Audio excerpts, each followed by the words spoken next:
Touch me. What? I cannot jump the distance, you have to touch me.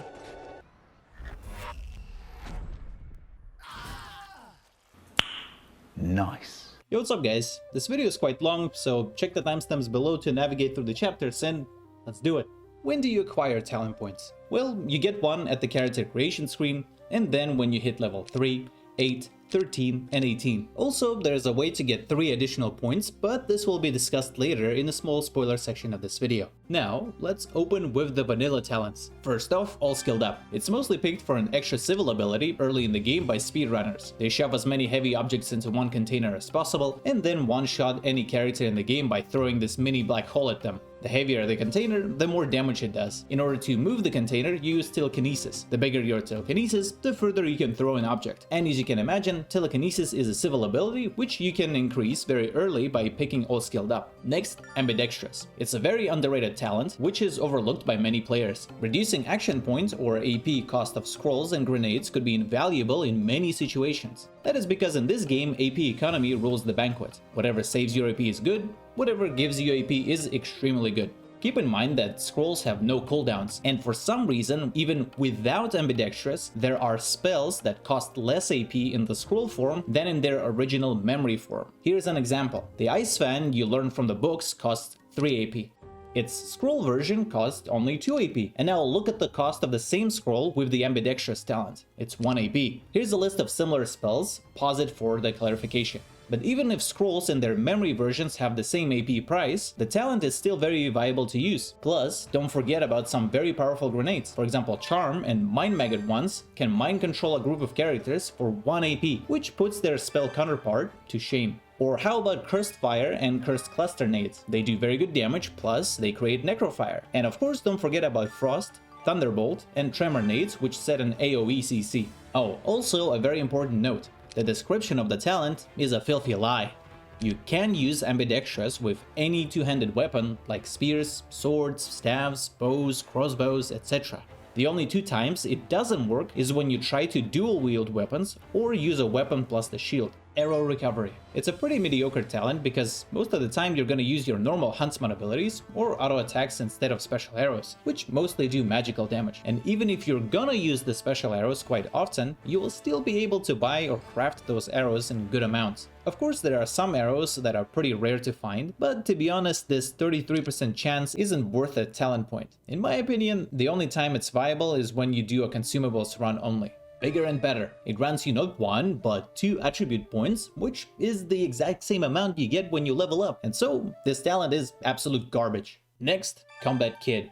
This is a tool to prevent any unexpected one-shots during the fight. It doesn't matter how much damage you take, this talent will prevent your death from this one instance of damage. But don't think that you're immortal. Right after Combat Kid kicks in, you will be extremely vulnerable to any future damage ticks. And also, this talent doesn't work outside of combat. So don't try to swim in lava or breathe in death fog, or you will die. It's a good safety switch if you fight very dangerous opponents, and if you don't use a resurrection idol, or if you're on a permadeath honor difficulty. But relying on it too much on hardcore difficulty might make you careless and overconfident. Demon. I personally think this is a very weak talent, solely because of the amount of resistance it gives. You can easily either find this extra 15 fire res on many items, or get it with the help of resistance potions, and thus the demon is a waste of points. Next, Goose. Absolutely horrible talent.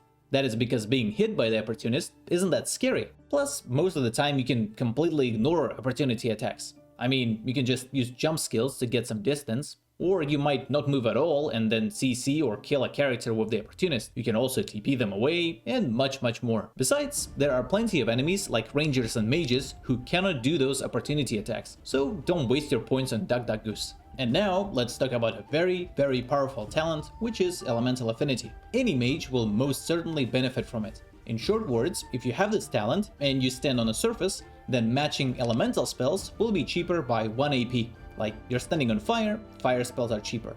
Standing on blood, necromancy spells are cheaper, and so on. A good move will be creating surfaces before the fight. Now let's look at the example. So here my mage is an Aero Hydra user. I precast Rain, step on water, start the fight. Now I immediately get a huge value out of it because cost of all Hydra spells is reduced by 1. Want to make a step further? hit your opponent with an AoE lightning ability so that you also hit the puddle. Now you're standing on a shocking water, and both aero and water skills are cheaper by 1 AP. There are multiple ways on how you can create and rotate through surfaces. These are my personal choices. Casting Rain or throwing water balloons for Hydra, using Flesh Sacrifice, Bloated Corpse, or Blood Rain for Necromancy, throwing one fire dagger under your feet, and then 2 others into the enemies for Pyro, casting Impalement or Contaminating Water before the fight for Geo, and using Electric Discharge or Shocking Touch while standing on blood or water surface for Aero. It's one of the best talents for almost any mage out there. But it requires a setup, plus enemies can mess with your surfaces. For that, you either change the surface through other skills, which requires game knowledge, or just use a mobility skill to relocate to another place and recreate the surface. Next, Escapist. This is a pretty situational tool. It can be okayish only if you see that you're losing the fight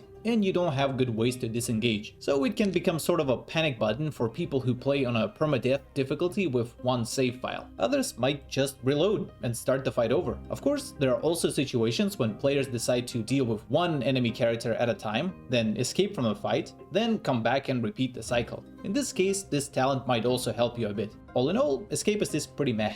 Next, Executioner. Again, this is one of the most powerful talents in the game. Reason is, it gives you 2 action points, or AP, if you slay a character, be it an enemy or an ally, like a summoned creature or your co-op friends. Despite this talent being able to trigger only once per round, it has an insane amount of value, because as we figured out earlier, AP rules everything. The more you have them, the more options you have at your disposal. With the Executioner, you basically have a tool to finish someone off for free, and thus almost any character will benefit from it. Even mages. Yes, you will have to invest 1 skill point into warfare to get access to it. And yes, it doesn't matter if you don't do any physical damage at all. What matters is the humongous value of the Executioner. Next, Elemental Ranger. If enemies stand on a surface, your arrows will do additional damage based on that surface. Here's an example.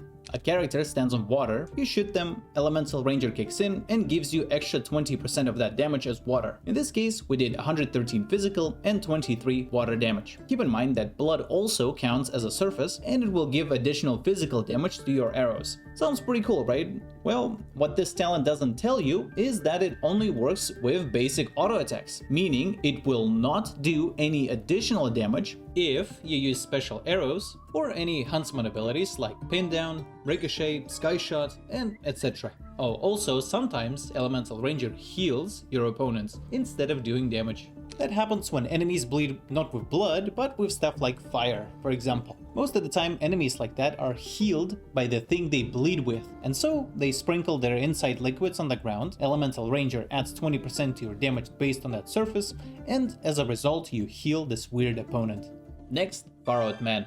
This talent adds 2 meter range to a lot of skills. Keep in mind that it also works with any jump skill, any projectile skill like huntsman abilities, ranged basic auto attacks with bows, crossbows and wands, and also with stuff like Bull Rush and Battering Ram. Plus, Far Out Man is applied to the high ground range bonus. Now, it doesn't work with any touch skill and also with any ability which propagates from a character in a circular radius. Stuff like Ignition, Contamination, Whirlwind, Closed Circuit, etc. This talent can be helpful with saving AP, cause you won't have to move as much to reach characters. But in my opinion, it's certainly not an early game talent. There are much better choices to pick early on. Next, 5-star Diner.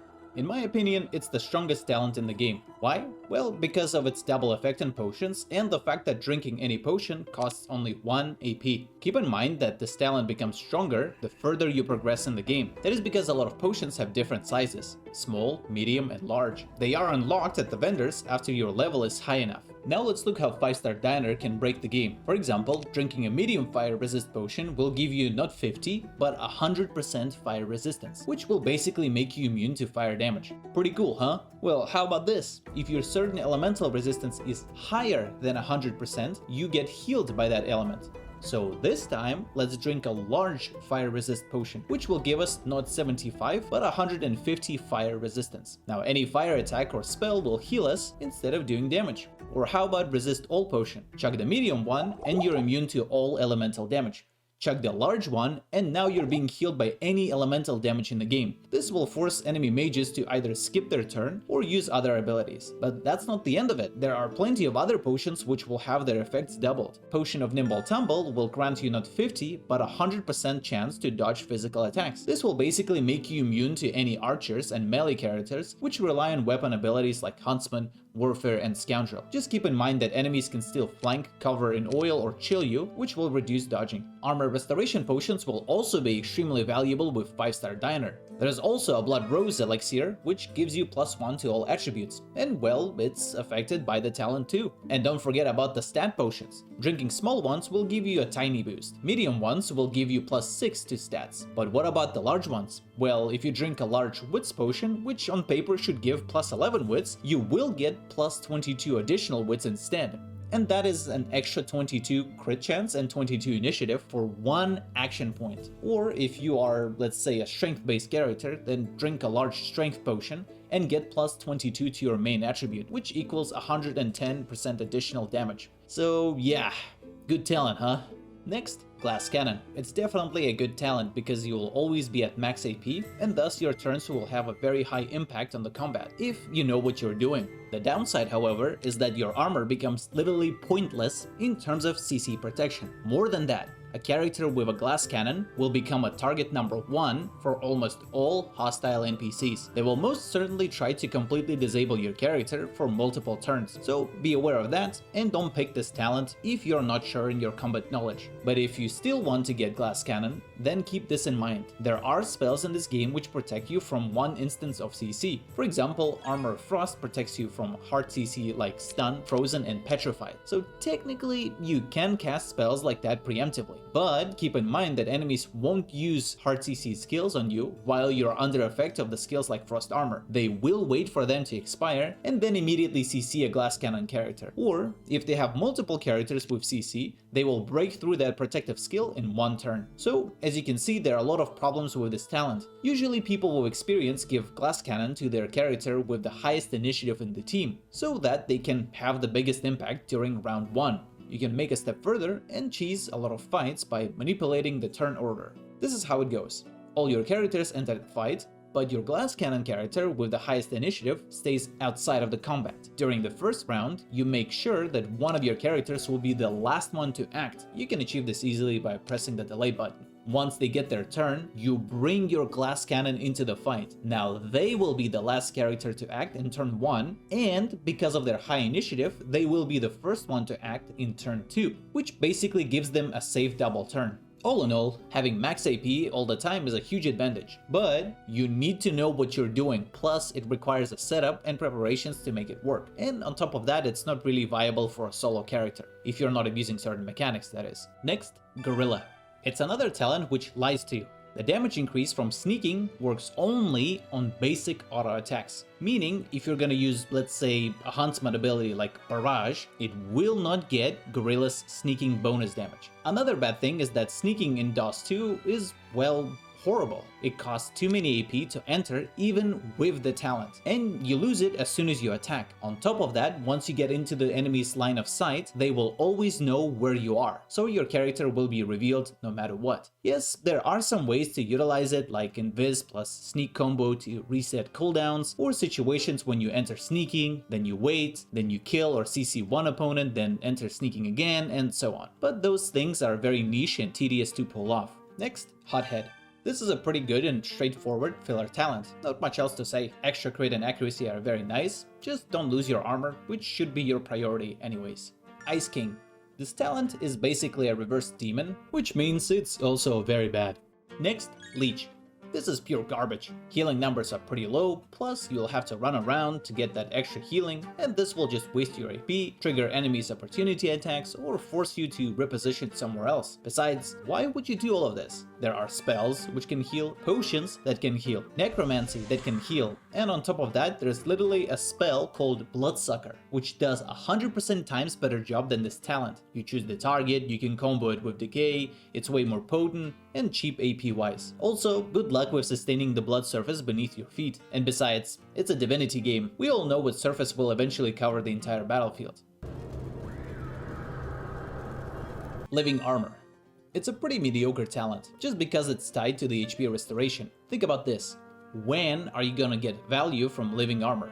Probably when your HP is pretty low, but by that time, either your physical or magical armor is long gone, which is already a bad habit to have. After you lose your armor, you become vulnerable to any kind of CC, and ideally, you would want to prevent that from happening either by restoring your armor with spells and potions, or by neutralizing enemies. But fine, let's say you're low in HP and your magic armor is gone. In this case, restoring your vitality will make this talent useful. But what about the times when you're low in HP and you're missing physical armor? Well, in that case, this talent doesn't kick in and it becomes useless. Yes, there are many variables in party compositions, but personally, I wouldn't put living armor that high in the talent list. With that said, if you notice that you're constantly low in HP, then try to pick this talent and test it. See if it gives you a lot of value or not. If it does, keep it. If not, remove it. Oh, and don't forget that living armor also works with Necromancy's lifestealing. You just have to damage the enemy's vitality in that case. Next, Lone Wolf. Again, it's one of the most powerful talents out there, and it's certainly the most unique one. That is because it directly affects your party compositions. By picking this talent, you can have only 2 characters in your party. Otherwise, its bonuses will be temporarily removed. Speaking of the bonuses, they are insane. Having 8 max AP instead of 6, and restoring 6 AP instead of 4 is huge, not to mention extra vitality and armor. More than that, you will double skill and attribute points when you level up, meaning this way you will do significantly more damage than a non-Lone Wolf character. And subjectively, this difference feels more than well. Another thing which might sway you to pick this talent is the fact that gearing up and moving items between 2 characters is much easier than between 4. I say this because for some people, inventory management is a big thing. Now let's subjectively range party compositions from the easiest to the most difficult ones. The easiest playthrough will be a party of 2 lone wolves, then a party of 4 non-lone wolves, then a party of 3, then a solo lone wolf, then a party of 2 non-lone wolves, and finally, the most difficult playthrough is a solo no lone wolf character. With that said, I personally finished my first playthrough with a 4-man party. It was nice lore-wise and it helped me to understand the combat much better, because every character had a more narrow specialization. Next, Mnemonic, a talent which gives you 3 memory attribute points. That's it. Just a reminder, you get 2 attributes every time you level up. Some people say that it's a good early game talent since it can expand your spell arsenal, but honestly I think with a normal party composition you won't need a big spell book in the early game, because enemies themselves have a limited skill arsenal. You might as well use your basic auto attacks until your skills are off the cooldown, and even if you disagree and still want a big spell book, then just dump your points into the memory after a level up. By not taking Mnemonic, you lose the value of 3 attribute points, which is like what? Plus 15% damage of your main attribute, or plus 3 initiative and crit chance if you pick wits. Those losses are very insignificant when you do 20 to 30 damage per hit in the early game. In my opinion, Mnemonic is sort of viable only when you do a no lone wolf solo playthrough. Morning Person. The problem with this talent is that once you're revived, with or without Morning Person, you will face the exact same problem, which is armor restoration. It doesn't matter if you've been revived to max HP or not. In both cases, your armor is depleted and you are extremely vulnerable to any kind of CC. Yes, you might tank more hits, but you will still lose control over your character. If you find yourself in the situations when you need to constantly use resurrection scrolls, then I have a little trick for you. You see that an ally is dead and that there are plenty of enemies which can immediately kill a revived person. So what you is, you make sure that a character who wants to use a resurrection scroll is safe. Like here our teammates' armor bars are full, plus I guess that enemies won't have enough damage to CC us. Then you press a delay button. Once the character is the last one to act in this round, you may safely resurrect a fallen companion. They will be immediately put at the end of the current round, and this will give them an opportunity to restore their armor, hide, run away, or just neutralize the opponents. Anyway, this talent could be used by the new players who die all the time, but the problem of armor restoration still exists with or without Morning Person. Next, Opportunist. Again, another pretty mediocre talent. It gives you 1 auto attack which you can't control. You'll see it work most of the time if you stand close to enemy archers and mages. During their turn, they'll try to move and that will trigger Opportunist. But to be honest, the further you progress in the game, the more likely they're gonna disengage with a jump ability, or they might teleport you or just use other abilities without moving. Melee opponents are more likely to just stand in a zone and pummel your face with their weapons. Keep in mind that the size of the zone depends on the size of your weapon, if you know what I mean. Parry Master.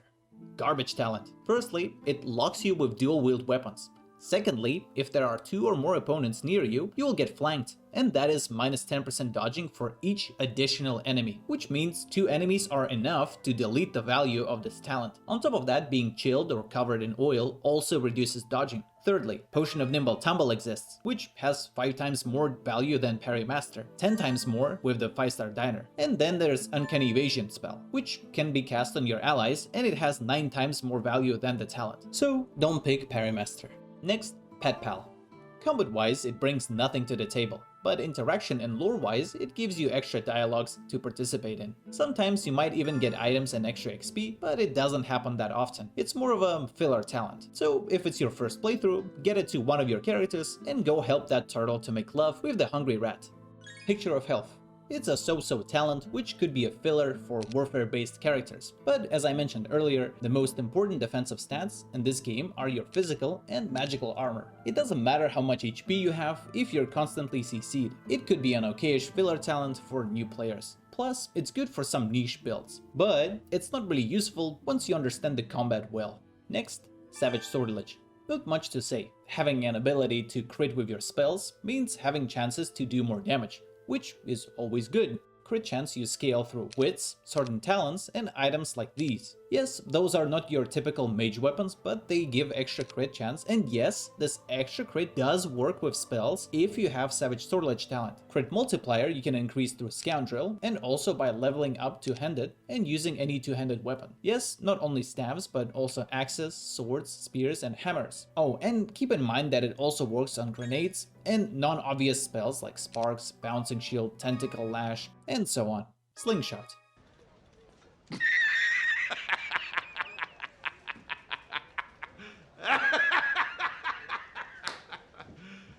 You serious?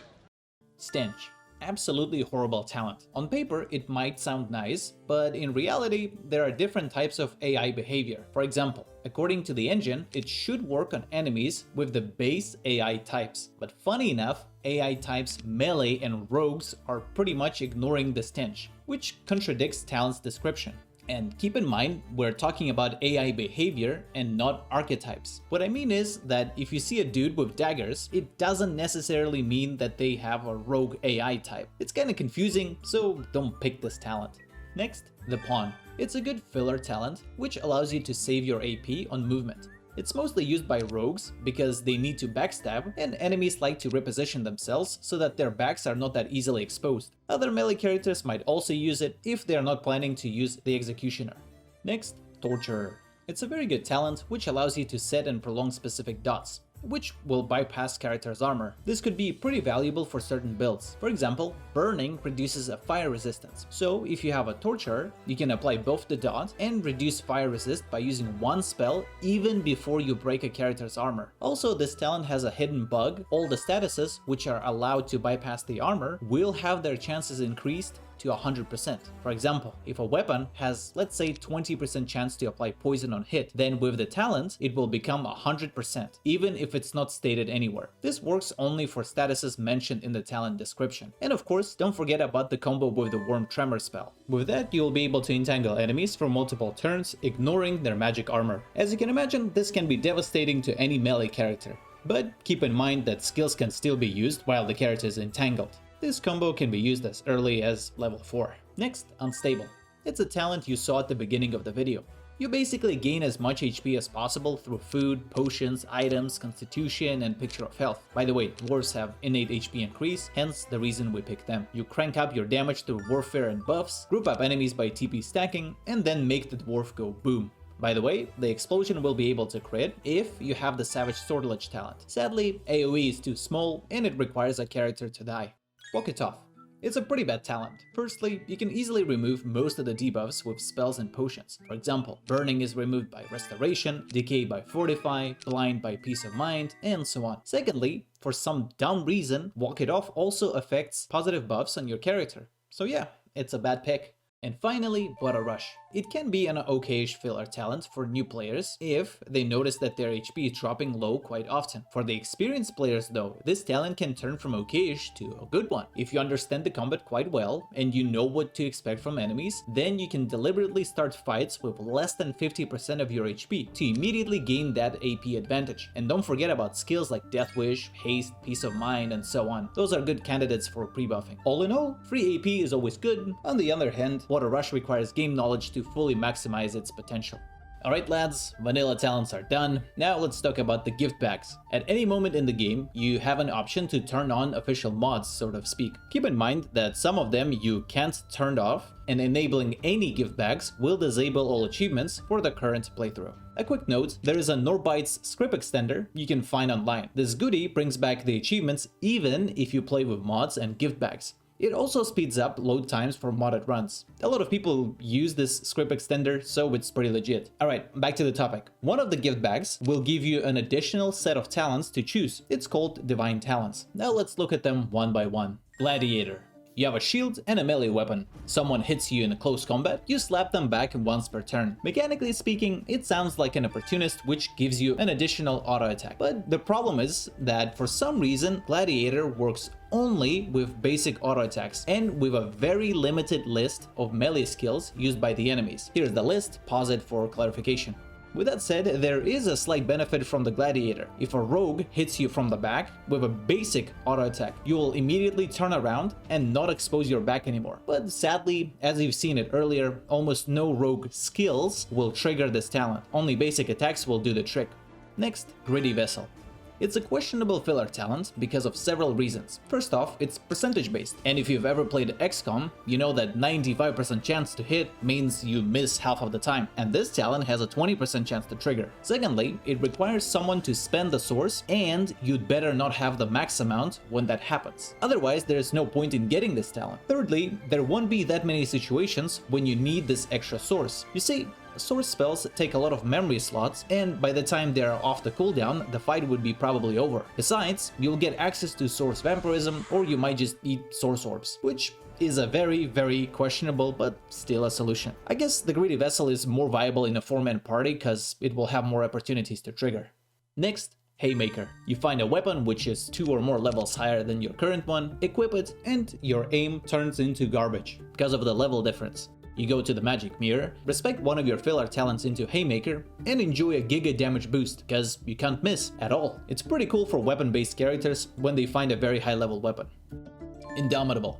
When someone tries to CC you with certain effects, this talent kicks in and prevents you from losing control over your character. For normal playthroughs, it could be an okayish filler talent, but for challenge runs, it can turn into a very good defensive option. If you self-impose rules when you can't use certain spells like Fortify, Frost Armor, and so on, then you'll have a very tough time protecting yourself from CC. This turns into even a bigger problem if you do a solo run, and most certainly if it's a solo permadeath honor playthrough. That is because in those kind of runs, if you get CC'd even once, you'll most likely get chain CC'd and then killed, which means the loss of 20 or 40 hours of your playthrough. And so, it's a good talent for challenge runs, but not so good for normal, non-restrictive playthroughs. Next, Magic Cycles. A talent which gives you plus 10% damage to several elements, which you can't even choose. Trash. Master Thief. It's a utility filler talent. Take it if you have problems with pickpocketing and you don't want to bother with locking surrounding NPCs in the dialogues, but to be honest, it's not that difficult. It also helps with stuffing NPCs with grenades and arrows, so that later you can trigger them with sabotage and mass sabotage. Next, Sadist. Dealing additional damage based on the dots sounds pretty cool, but this talent has the same issue as the Gladiator. Due to the accidental design choices, Sadist works only with basic auto attacks and a certain list of skills. Pause it for clarification. As you can see, it's identical to the Gladiator list. And finally, Soulcatcher. When your companion or a friend dies, a character with this talent will raise them as a zombie. It has some skills, and it scales from summoning. In my opinion, it's a meme talent used for fun, cause losing a character and not getting them back in the fight as early as possible isn't really a good game plan. You might rewatch the section about the Morning Person talent mentioned earlier in the video. There was a trick on how to resurrect more efficiently. But with that said, if you die all the time or you want to meme around, then sure, you may try the Soulcatcher. Now we're gonna learn how to get extra talent points, and also we're gonna discuss how to get specific filler talents. Everything mentioned further is tied to the story quests, and thus, spoilers ahead. You've been warned. If you don't want to learn about this stuff, then move your mouse around and just jump into the outro section of this video. Spoiler section begins now. Anyone can get 5 talent points during the game, but there is a way to go beyond that limit. One additional point you can get in Act 4. You find Karen the Mistake in the sewers, but you do not release or kill him here. You may talk to him and then just leave him alone. After that, move into a different area, then come back to Karen's prison cell. You will find out that, big shocker, he has escaped. You'll encounter him next time, right after the Path of Blood in the Lucian's tomb. Here you will have to fight him and his undead teammates. After the fight, if you have enough persuasion, you will be able to convince Karen's spirit to give you 1 talent point. Only 1 character in your party will be able to do so. Another way you can get extra talent points is when your main character is undead. Specifically, in Act 3, right after you enter the Academy of the Godwoken, you will be approached by the Voidwoken. It will try to convince your non-living character to make a pact with the God King and become Xorn. So if you accept this deal and become God King's lackey, you will get 2 additional talent points. This will eventually lead you to the God King's ending. In order to prevent that, you may break the pact if you have a Sworn Breaker. There are only 2 of these in the game. One you craft in Act 3 and another you find in Act 4. Keep in mind that Sworn Breakers are used in a few quests and they can be lost due to those quests. By the way, even if at first you accept the deal and then later undo this pact, you will still keep those extra talent points and there won't be any consequences. Now let's talk about quest-related talents. The first one is the Spider Kiss. Find Dorothea in the Under Tavern in Act 2. Tell her that you're quite a treat, then pick one of the rewards based on these dialogue options.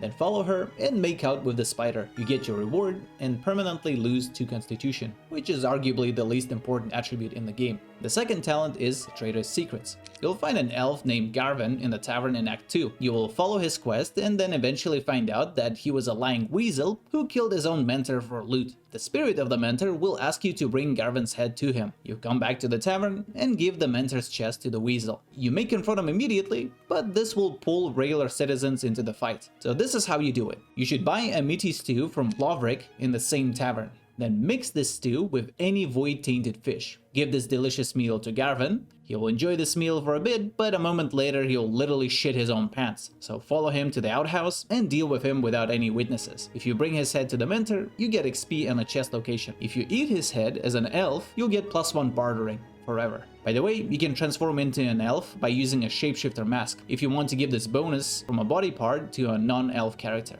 The third talent is Rooted. It can be obtained only by Sibyl in Act 3 during her quest with the Mother Tree. Specifically, if she agrees to become an Omega Elf Scion, she'll just get +3 memory. Alright, that's it. Like, subscribe, recommend this video to your friends. I stream right here, check the description, and have a good day.